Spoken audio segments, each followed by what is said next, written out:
So in 2 weeks, another 51,000 New York City public school students will be heading back to the classroom. On April 26, schools will open their doors for elementary, middle, and high school students who opted for in-person learning. However, one group of parents is taking action right now, accusing the city of dragging its feet and bringing schools back online, and they are actually taking legal action. So joining me this morning to talk about it are two members of the Keep New York City Schools Open collective, Natalia Murakaver and Dr. Beverly Johnson. Thank you both for being here this morning, ladies. Thank you. Thank you. Nice to be here. Natalia, let me start with you. So both of you have children in the public school system, and you believe schools should have been reopened for in-person learning a long time ago. So what does this lawsuit aim to do?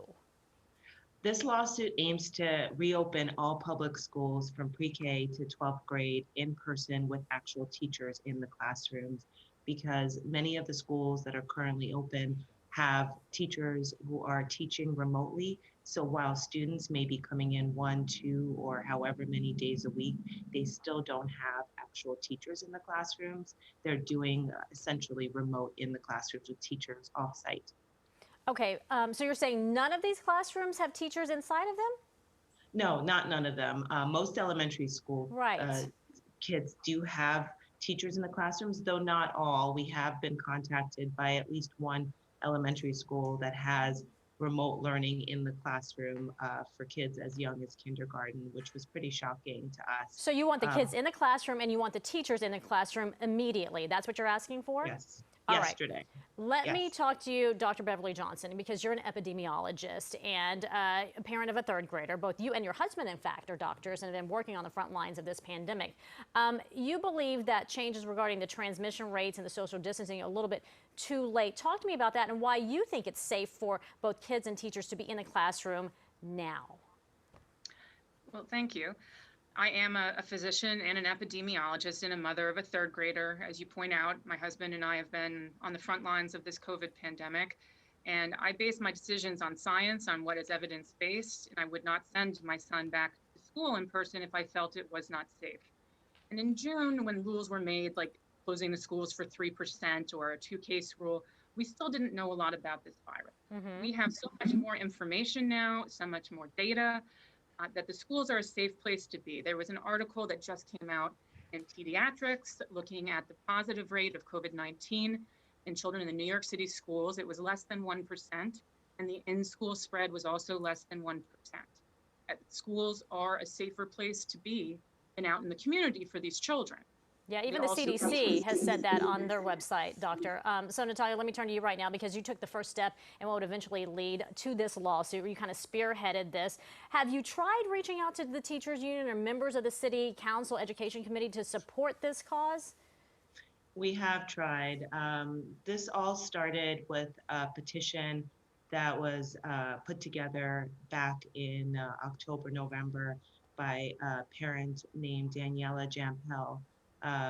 From Morningside Heights, and she asked Mayor de Blasio to reconsider the arbitrary 3% shutdown trigger, because we saw that that was more conservative than what the state required, and also just what we were seeing across the country. And the research had started coming in saying that schools were the safest place to be. So why weren't we making every effort possible to keep both teachers and students there together in a safe place, learning together and working together?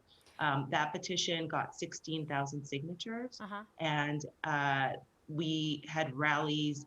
We all got onto Twitter. We wrote emails. We wrote letters. We made phone calls. We asked the city council. We've appealed to Mark Traeger and Ben Kalos so many times and have asked them, please, as the education chair and education committee member, please, can you have a hearing on reopening the schools? Can you give parents a seat at the table? Can you listen to our scientists? Because honestly, Beverly is just one of many scientists who have come forward and said, what can we do? Yeah. I mean, in other cities.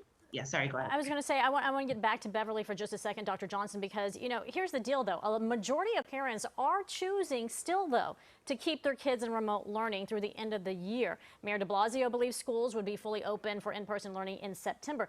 Isn't it better Now, this is the argument. Isn't it better to be safe than sorry and avoid shutting down schools because there's a rush to return, and kind of do the slow rollout and see how it works right now with the remaining part of the school year and then fully open in the fall?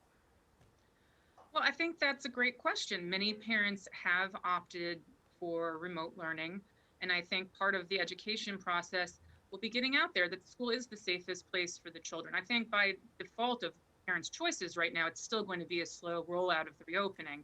But when you have things like the CDC recommending going to 3-foot distancing instead of 6, and the city isn't accepting it, that slows down bringing back students in person. And these students they're suffering. And I work in the Bronx in an underserved community.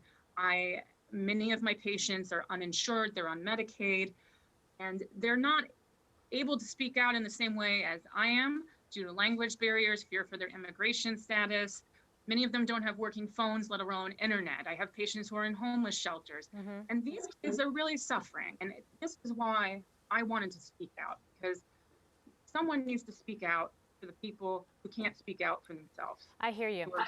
Well, thank you both for joining us. Very quickly, because I'm out of time right now, where are we with this lawsuit? What's the next step?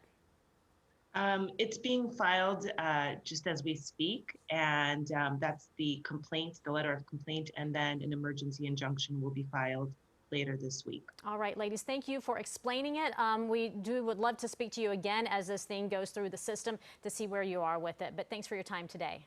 Thank you. Thank you.